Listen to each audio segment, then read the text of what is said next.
अच्छा।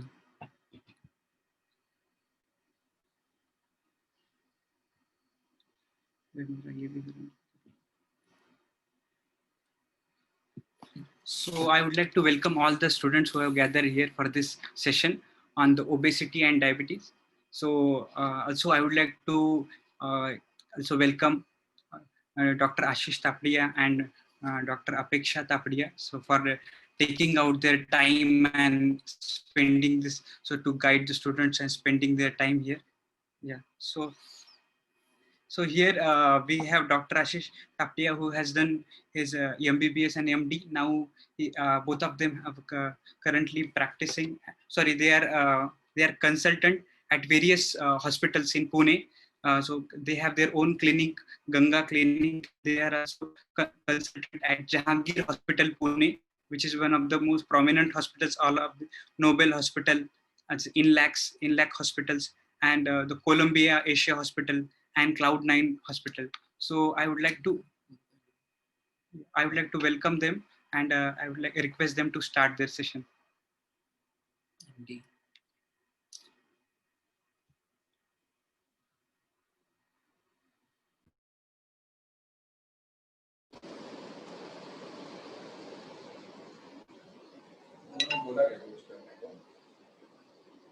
Hare Krishna.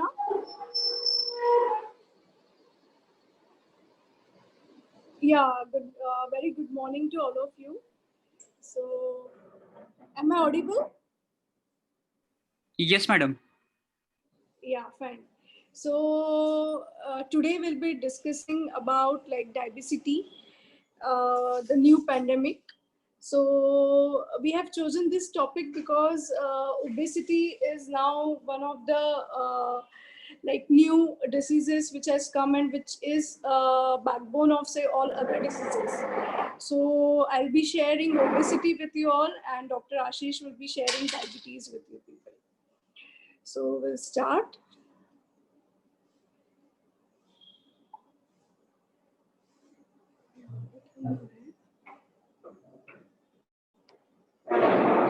So diabetes and obesity, according to an NIH study, found that obesity is directly linked to nearly 55% of type 2 diabetes. So what obesity exactly is? Like being overweight increases the chances of developing the common type 2 diabetes. In this disease, the body makes enough insulin, but the cells in the body have become resistant to salutary action of insulin. So why does this happen? Because obesity is a complex disorder involving an excessive amount of body fat. So it is just not a cosmetic concern. It increases your risk of diseases and health problems such as heart diseases, diabetes, high blood pressure. In females, you get polycystic ovaries and hirsutism. These all things, adiposity, these all are because of obesity. So what exactly leads to obesity? The most common cause are your dietary habits. So nowadays, because of increasing intake of fast food, there is increase in obesity. So obesity is defined as excessive weight that may impair your health. How do we measure obese, like someone is obese? So it is measured by body mass index. So it is divided into three categories. The normal BMI, it stands from like 18.5 to 24.9. I hope you know how to calculate BMI. It is calculated as your body weight divided by height in meters squares. So overweight are those people whose BMI is from 25 to 29.9, and obesity is defined as BMI of 30 or greater. Again, it is subdivided as obese class 1, where the BMI ranges from like 30 to 34.9. Then from 35 to 39.9, it is obese class 2, and more than 40, it is extreme obesity, that is class 3 obesity. So the other important marker for obesity, like BMI is one marker, but the other most important marker is your waist circumference, waist and hip ratio. in Indians, they're like, you can find that they are in a like normal BMI range, but if they have their increased waist circumference, so they also stand in a class of obese people. So even if your BMI is between say 25 to 30 and you have waist measurements in female, if it is more than 35 inches or if it is more than 4 inches in male, then it is like defined as central obesity. And this is a more important marker rather than BMI, because if your waist circumference is increased and you have central obesity, then your chances of getting diabetes, hypertension, polycystic ovaries, these are on a higher end. So it is important, not only BMI, but waist circumference is another important marker to measure obesity. Now, what actually causes weight gain? The most important factor, there are two important factors, then unhealthy eating habits, faulty diet, and second is your like inactivity, sedentary lifestyle. So weight gain is inevitable if you regularly eat more calories than you burn, and most American diets are too high in calories and are full of fast food and high calorie beverages. So obesity is, Americans have highest percentage of obesity, followed by China and then India. Then another important is inactivity. If you're not very active, you don't burn as many calories. With a sedentary lifestyle, you can easily take in more calories every day than you use through exercise and normal daily activities. So this leads to imbalance between the intake of your calories and the burning of the calories, and then it starts depositing in your body, and which leads to obesity. Now, what does obesity do to our bodies? With more people gaining too much weight, there are health issues to consider, like cardiovascular diseases, diabetes, type 2, musculoskeletal disorders.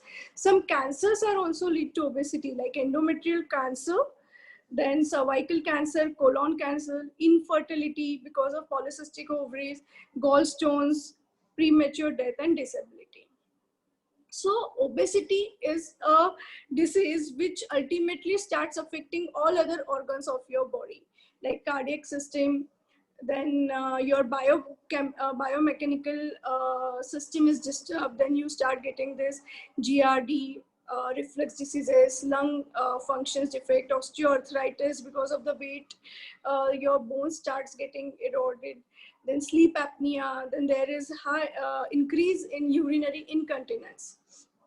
Also cardiometabolic, like there is dyslipidemia, hypertension, then you have PCOS, and this all lead to hirsutism, then androgen deficiency, gallbladder cancer, and also it affects you psychologically. So there are psychological disorders. Now, heart disease is the world's #1 cause of death. It is most common cause of death all over the world, heart disease, and obesity increases its occurrence. Then type 2 diabetes is becoming a global epidemic, and WHO projects diabetes will increase by 50% across the world. So if you control obesity, ultimately you're going to control diabetes. Now in India, you find high blood cholesterol. Obesity is associated with high cholesterol levels. Then complications of pregnancy, there are increased chances of getting gestational diabetes, hypertension, hypothyroidism in obese patient. Also because of obesity, the chances of normal labor is decreased, and there are increased chances of cesarean section in such patients. Then you get menstrual irregularities because of obesity, you get hirsutism, there is stress incontinence. Because of obesity, the muscles, pelvic floor muscles doesn't work properly, and it leads to incontinence. Then there is psychological disorders, especially in females because of obesity, and there is increased surgical risk also. Now, what are the causes of obesity? So as I told, the change in lifestyle and eating habits. So we can see this scenario in which in early 90s, we used to have a now it's changed, and now women have become slim, and the wives have become fatter. Same with males also. Like initially the computer used to be larger and people used to be thin, and now the scenario is changed. Now you have mini laptops, labs and all, and then you have obese population. Another thing is sedentary, as I told, the change in lifestyle. Initially, father used to walk 20 minutes to save rupees 20. Now, this generation spends 20 rupees through Ola or Uber or their bikes to save 20 minutes. So because of this, they don't burn calories and the obesity has increased. Second important thing is uh, the dietary intake. So initially, the fast food, like the size of fast food, as you can see, as in every decade, it's going to increase, it's increasing. And then because of that, the percentage of obesity, which it was 15% in America initially, now it has gone to 34%. Increase intake of beverages. This contains very high content of sugar. So they are most common cause of obesity. See, any kind of liquid, like sugary liquid which you take, it causes more obesity rather than the diet. If you eat sweet, which is solid, it doesn't make you that obese as much as if you intake high liquid calories. They don't burn fast in your body. Then, of course, the most common cause of obesity nowadays is this mobile. We are all locked with our mobiles. Everyone is just into their mobiles. So it has decreased their physical activities, decreased mingling with friends, decreased going like playing in kids and all that. They are all into their mobiles, and which leads to obesity. So this is the newer generation. You can see they are eating fast food, they are watching TVs, and then they are becoming obese. So according to a survey, there is increasing trend of obesity in adolescents. So they have found that school children in Delhi, 31% are overweight and 7.5% were obese. In Pune, 24% were overweight and 3% were obese. In Chennai, they found that 22% of like students were overweight. So this is because of the changing living styles. Now, childhood obesity, why it is important? Because it may lead to premature death, developing heart disease at a younger age, developing diabetes at younger age. And why it is important? If you take step at proper time, if childhood obesity is like we control childhood obesity, then we can control developing diseases later in their life. So the most important, it is important to prevent obesity from childhood only. And it is a preventable disease. So like your diet plays very important role, health professionals play very important role, and even the school have to take some measures to prevent this obesity. So how can school help? They can create healthy eating policy during school hours, like meaning no junk food, providing healthy snacks for children to have or purchase local fruits or vegetables to eat rather than providing ice creams or burgers or pizzas at their canteens. Having an exercise activity every day during school hours for at least 20 minutes. It should be a protocol like which every school should follow, and use activities as reward rather than food. So this will help to decrease childhood obesity.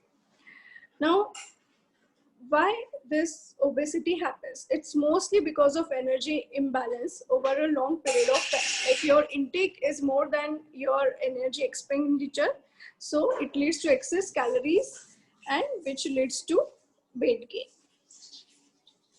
Now, how to control this imbalance? So what measures we can do so that the calories we consume should the calories. So our calorie intake should be measured according to our expenditure of the calories, like if your eating habit, your digestion, your sleeping, breathing movement. They all burn calories. Then excess calories are burned through physical activity.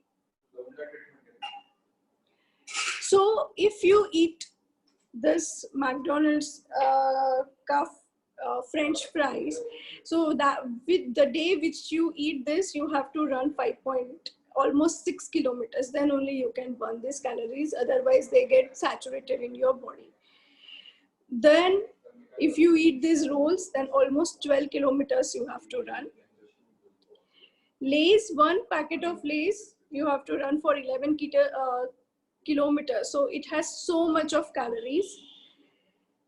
Then one burger, it's equal to 5 kilometers of running. One cola ka this thing, it means 2 kilometers of running. So you have to be very, very careful while eating all this stuff, and you be sure that if you are eating all these things, you are burning that much of calories. Then only the intake and expenditure of the calories is balanced. Otherwise, it gets deposited in your body. So now Dr. Ashish will discuss diabetes with you. Thank you.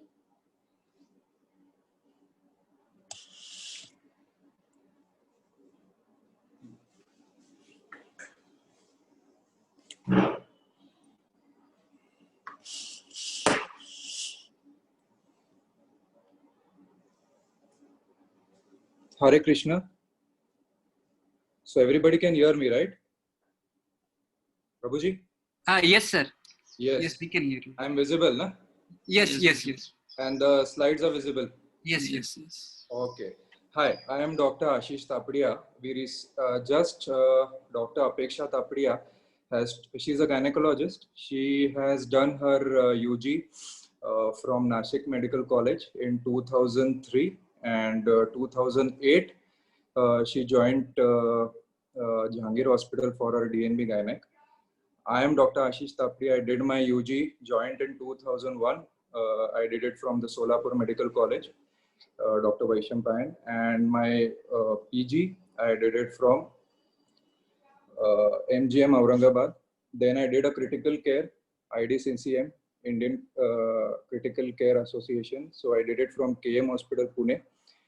Then later on, I decided to go more in diabetes, treat more diabetic patients, more obese patients, because I finally came to know that this is going to be the future. Okay, now we are dealing with COVID pandemic. So today's topic was selected because this pandemic is going to go for a year or two, but obesity, diabetes, hypertension, we all are going to face this in our practice. I think there are medical students today, right, Prabhuji? Yes, yes. They are from BJ?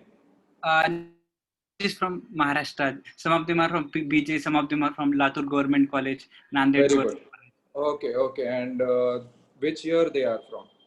From second year, third year, and all years. Like, no. Okay, great, great. So some of them are. We are dealing with all the future doctors, right? Very good. So now let's see the numbers. Basically, why I've chosen this topic is now all of you, some are going to be gynecologists, some are going to be the surgeons, some are going to be orthopedic, but each and every doctor is going to deal with the obesity, diabetes everywhere. If you are an orthopedic, then you are going to see patients with osteoarthritis, you are going to see patients with backache, okay? If you are a gynecologist, you are going to see patients with obesity who are having breast cancers or uterine cancers. You will be having polycystic ovarian disease patients. Then infertility. If you are a gastroenterologist, you are going to have patients who are having hernia, pancreatitis, gastroesophageal reflux, which is very, very common. If you are going to be a physician, you are going to deal with hypertension, insulin resistance, diabetes, obesity. If you are going to be a respiratory physician, definitely you are going to have asthma, dyspnea, obstructive sleep apnea.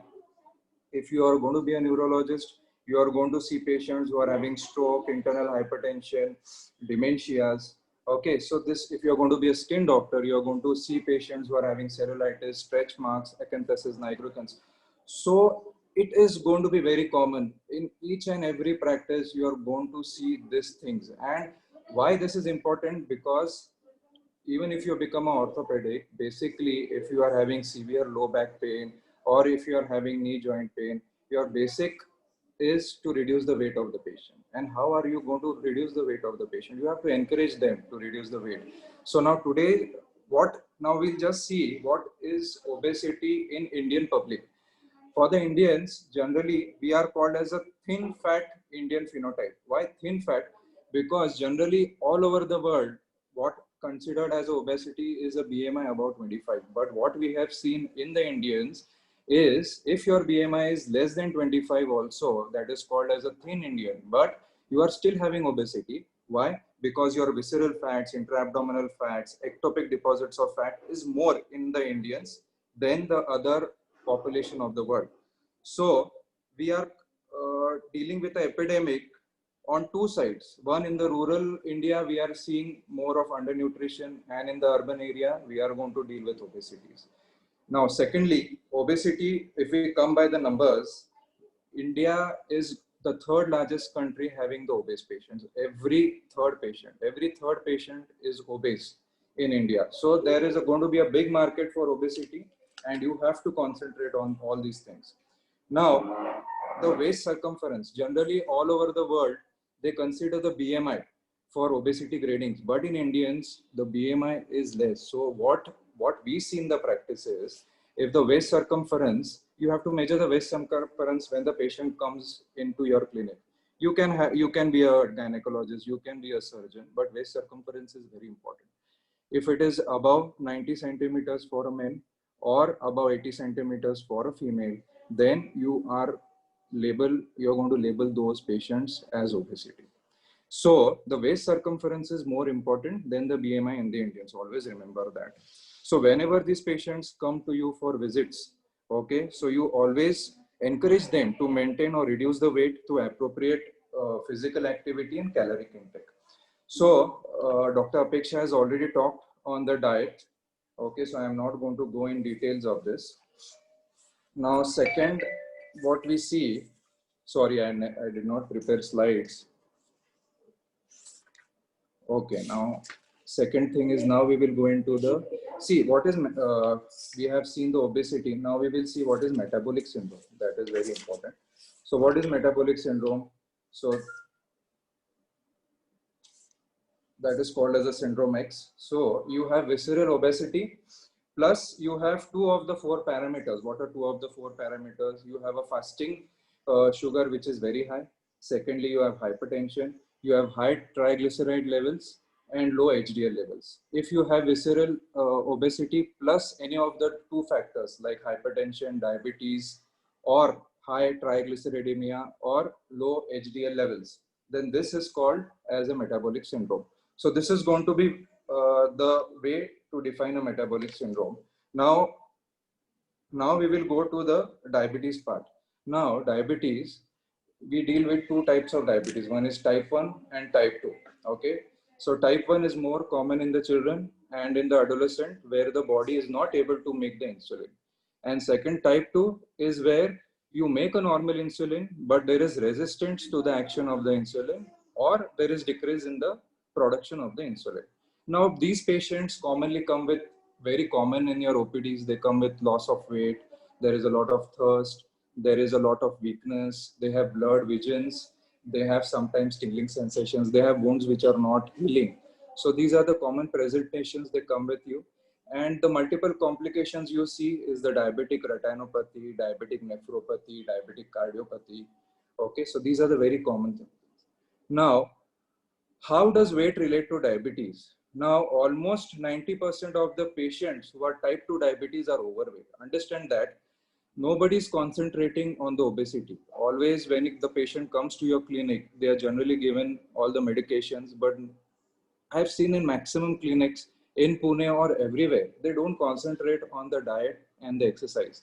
Now, if you reduce your activity, then you are going to be obese, you are going to have insulin resistance, you are going to have diabetes. So almost 90% are due to the insulin resistance. So understand that. So we have to more concentrate on your eating habits and your exercise. That is very, very important. So you have to give these patients healthy eating plans. You have to motivate them to have regular activity exercises. Okay, then you have to give a proper weight loss program. See, you cannot give them you have to give them a practical approach for the weight loss. Ask them to reduce a 10% weight. Suppose it's 80 kg. So around 8 kgs of weight is to be lost in 6 months. So first 6 months, you try to make them lose about 10% of their weight. If you're going to ask them to lose 1 or 2 kgs, 3 kgs in 1 month, it is not possible. And these patients, initially 1 or 2 months, they will listen to you, but then they relapse. They don't come to you. Then they start eating through lack of exercise. So motivation is very, very important, and a diet plan is very, very important. Now understand that whatever Apeksha has already said, the calorie in, calorie out. So whatever you are eating, if you are eating in high amount of calories and you are not going to work out, then the extra calories are going to be stored in fat. Okay, so this is going to be stored in the visceral fat, abdominal fat, and this is going to cause the insulin resistance. And then that will lead to diabetes, which is very, very common. So physical activity is very, very important. Now, I tell patients, yeah, you walk. So then the patients say, I don't feel like walking. It's very boring. So we ask them, you can put a Walkman, you hear to the songs and then walk. So what happens is you have to make their activities very lively.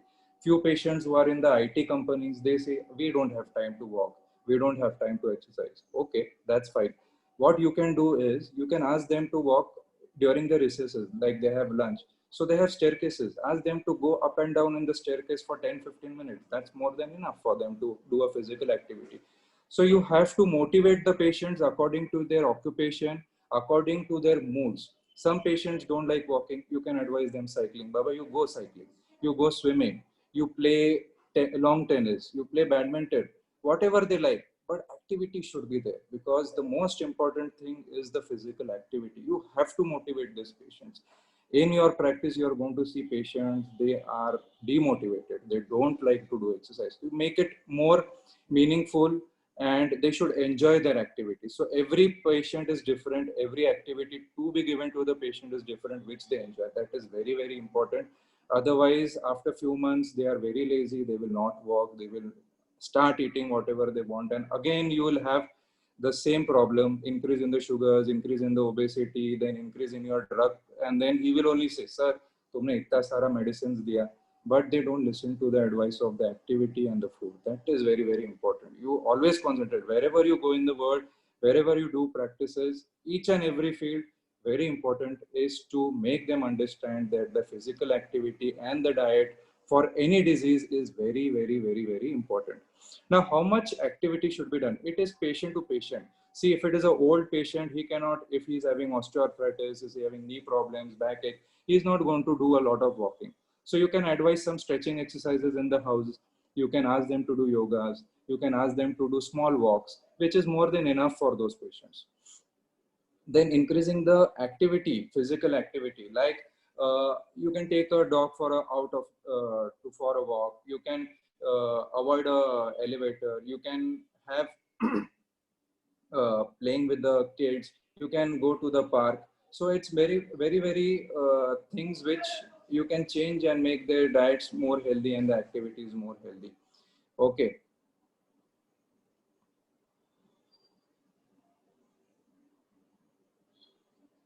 So how we should reduce the weight? Okay, that is very, very important. A calorie deficit of 500 can be done. It can be done by various ways, by eating less 250 calories per day.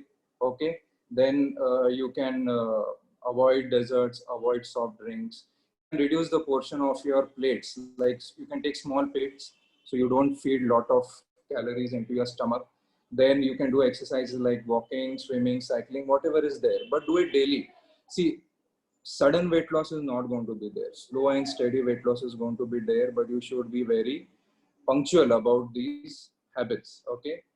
Then see, reasonable is 10% reduction of weight loss in 6 months. That is very, very important. Okay. So these are the various exercises, and tell you that skipping rope for an hour reduces the calories by 1,000 calories. By cycling Per hour, 650 calories you lose. By jogging, 596 per hour. If you have an elliptical walker, 370 calories per hour. If you're just walking simple walking, it's very less. You will just lose hardly 140 calories per hour. So patients do come to you कि sir मैं तो 1 घंटा चल रहा हूँ, 2 घंटा चल रहा हूँ, मेरा वजन कम ही नहीं हो रहा. क्यों नहीं कम हो रहा? Because he's having a simple walk. If you're going to lose only 140 calories per hour and you're going to eat more, you're never going to lose weight. So strenuous exercises have to be given to them so they lose more of the calories. So each and every patient is different. You have to give them advices according to their age and their problems. Okay, that is very, very important. Now, the last important thing, we have talked about the diabetes, we have talked about the obesity, and the last important is what is health. Okay, what WHO, we have to be healthy, we have to live a good life, we want our lives to be prolonged, we don't want any diseases. So what WHO has defined health as, okay, so it has defined health. What is health? It is a state of complete physical, mental, social, and spiritual well-being. So you have to be mentally fit, you have to be physically fit, you have to be socially fit, and you have to be spiritually fit. So these are the 4 things where every person can be called as healthy. Now, what happens is a mind plays a very important role in this diabetes or obesity or your eating habits or your activities. You have to be very much motivated in each and everything. See, now our brain is having neurotransmitters. I'm giving you something very different approach towards seeing life. Okay, because we are today seeing obesity, diabetes. Now I'll just see how you should get motivated. Now we have a lot of neurotransmitters like the dopamine, serotonin, acetylcholine, GABA, and glutamine. Now the frontal lobe has a lot of dopamine in abundance. Okay. Now you have a parietal lobe which has acetylcholine, a lot of acetylcholine, a temporal lobe which has a lot of GABA, occipital lobe which has a lot of serotonin rich. So your personality is very much related to what you eat. Okay, so it is actually said that you are what you eat. That is very, very important. Now, if you have more foods which have more of dopamine release, then you have more of a dopamine based minds, like they are more rational, achievement oriented, like Mahatma Gandhi. If you have more of acetylcholine, then you have more of person who is more innovative, like Einstein. You have a GABA predominant personality, are more of calm and composed, which we have seen in Guru Rabindranath Tagore. And if you have more of serotonin, it is responsible adventure and passion in your brains.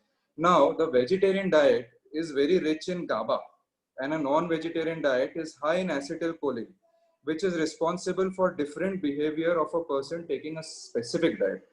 Okay, so dopamine is found abundant in walnuts, chicken, cotton cheese. Acetylcholine is very much high in your eggs, whole breads, meat. Serotonin is more in cotton cheese, wheat, avocado, turkey. While GABA is more rich in almonds, bananas, spinach, walnuts, brown rice. And flax seeds, you have a lot of omega-3 fatty acids. Now, third thing is yoga and aerobic exercises. So yoga and aerobic exercises, they cause a lot of secretion in dopamine, GABA, and acetylcholine levels. Okay, while anaerobic exercises like the stretching exercises, bodybuilding exercises, these build a lot of serotonin levels in the brain. So according to what you eat and what you do exercises, there is a lot of difference in the levels of the GABA, acetylcholine, dopamine, and serotonin. And if you see, there is a very much personality changes in a person according to the food and the exercises he does. So it is actually you are what you eat. Secondly, what is happiness? Happiness is the meaning and the purpose of life, the whole aim and the end of the human existence. Now, I come to, if you have heard, there is telomeres, okay? So telomeres, what is telomeres? It is a very different concept. So telomeres are the protector of the chromosomes. They play a very key role in the cellular aging. The length of the telomere is the biomarker of age and disease. So every cell division shortens the telomere unless an enzyme called telomerase builds them again. So short telomeres are responsible for heart diseases, diabetes, arthritis, your depression, osteoporosis, and these patients die young. Okay, but if you have a longer longer telomerase, these are found in the healthy and happier people. So our main aim is to be healthier. You have to be happier. Whatever you do in the careers, your main aim is exercises, eating very carefully, eating the right amount of foods. Okay, because your personality is also dependent on what you eat and what you exercise. So our mind is having accommodates both heaven and hell. Heaven and hell is what? The positive thoughts and the negative thoughts. Positive emotions are anabolic and parasympathetic activity, strengthens the immune system, dampens the stress reactivity, and lengthens the telomere. Okay, so if you have positive emotions, then you are going to have less stress and you lengthen the telomere. If you lengthen the telomere, what is going to happen? You are going to have less diseases, you are going to have a good life and a healthy and a happier life.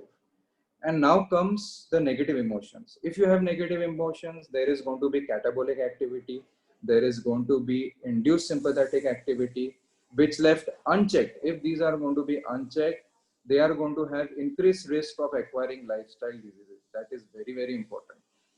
I'm not telling you as a doctor, but as a friend, these things are very, very important in life. What you think, what you eat, what you exercise is very, very important. And the last is the spirituality. Okay, the spirituality as the state of mind wherein the content and quality of your consciousness is filled with pure positive thoughts, pleasure, and relaxation, giving the highest level of contentment, satisfaction, and serenity. So meditation thickens and straightens the anterior cortex and the insula. These regions are involved with controlled attention, empathy, and compassion. And meditation improves these functions. People who meditate have lesser cortical thinking with aging. So there are a lot of advantages of spirituality and well as the meditations. So today we come to the end of this lecture where we have seen that diet, exercise, meditation, spirituality is so much important. Thank you very much. Do you have any questions? Hare Krishna.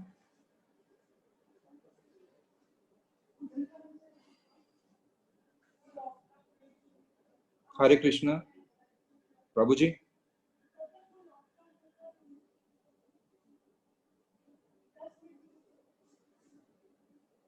If anybody has questions, Hari Bol.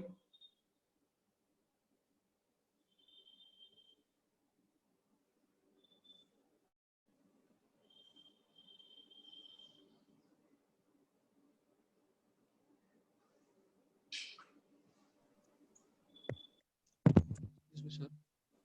Yes. Hello. Yes, I can hear you. Bolo. Liposuction for obesity. Till what extent can we go for liposuction? I can't hear you properly. Hello. What extent? Till what extent can we go for the liposuction surgery? Life. What extent you can go to for the? Liposuction surgery.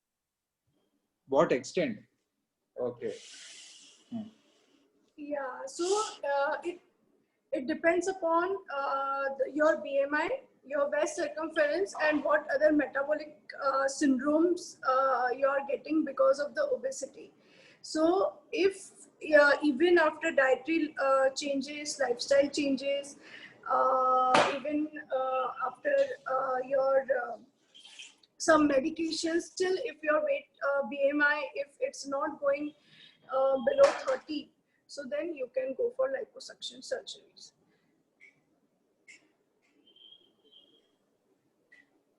But yeah, then after that also you need to maintain it. It doesn't mean ki you have undergone a liposuction surgery. After that, you have to take those parental therapy and you have to maintain your weight. Again, it doesn't mean ki you won't gain weight after that. So maintenance after liposuction surgery is very important.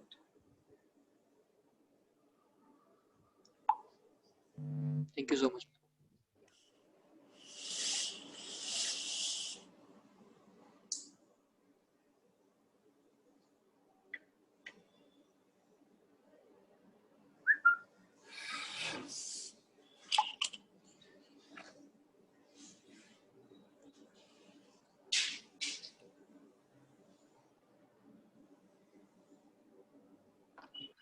Abhishek sir, you are there?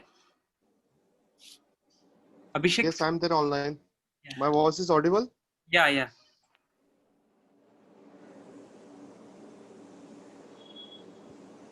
Hello? Audible. Yeah, my voice is audible? Yes. Hello? Yes, yes. Hello. Hello? Yes, Prabhuji.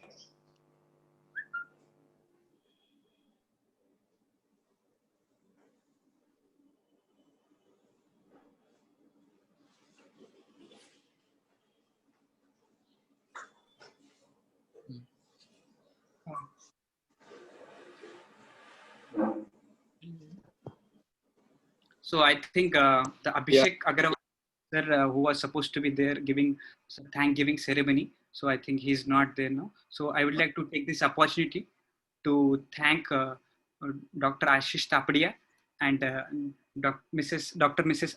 Apeksha Tapadia. So it was really wonderful seminar. So even though myself am from the engineering background, so I Hello? could understand this Hello? what was going on and this how the slideshow, and it was very nicely explained, the pictures which they had put, and giving the practical solution uh, to the students and Hello? the patients. I Abhishek sir, you are there? Hello?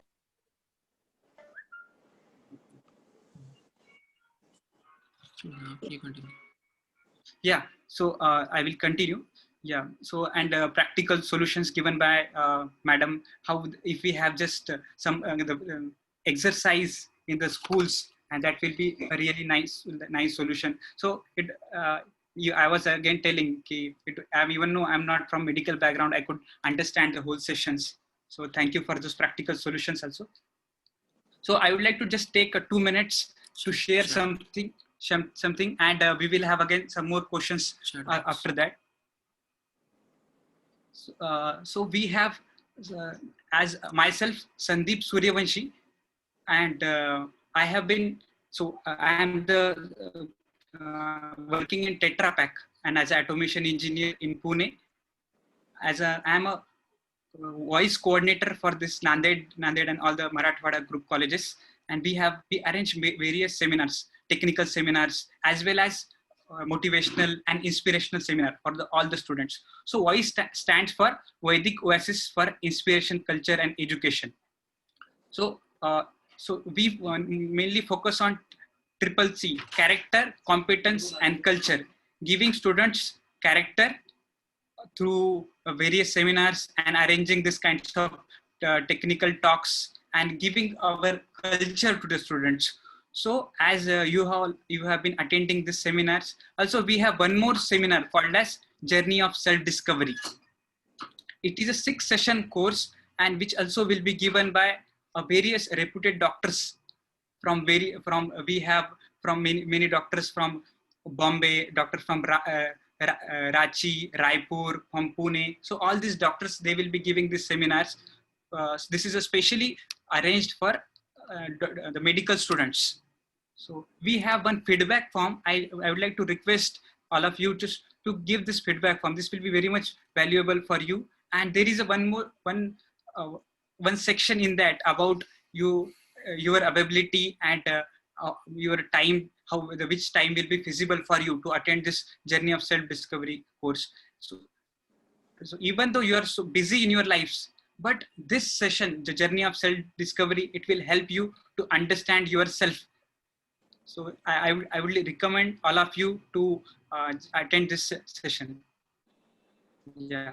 So we have shared this link for this on our chat box. So I would like to request all of you to just take a few moments and just share, you can fill this feedback form. So thank you all very much. Thank you, sir. And I would like to thank Sir Dr. Ashish Tapadia and Dr. Mrs. Apeksha Tapadia for taking out their valuable times. So any of you have any questions, you can ask. Still, we have some more time. So you can ask any questions if you have. So even you can put your question on chat box. So Yeah, you can do that. We can answer that.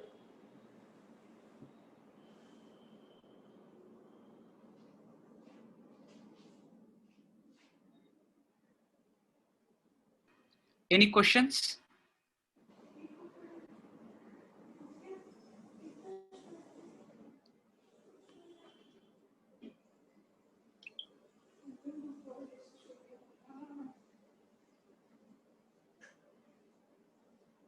Okay, Prabhuji.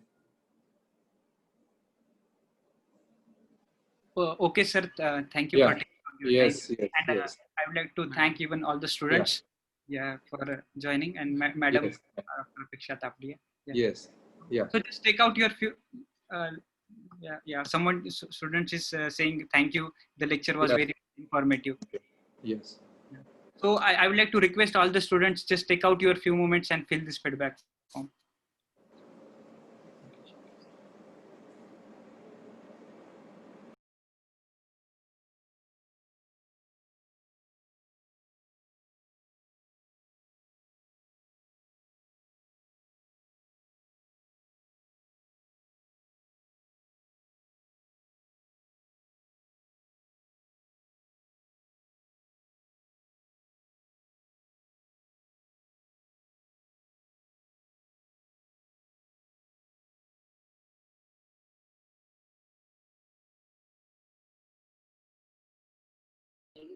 Please fill the feedback form. Please don't leave the meeting without filling the form.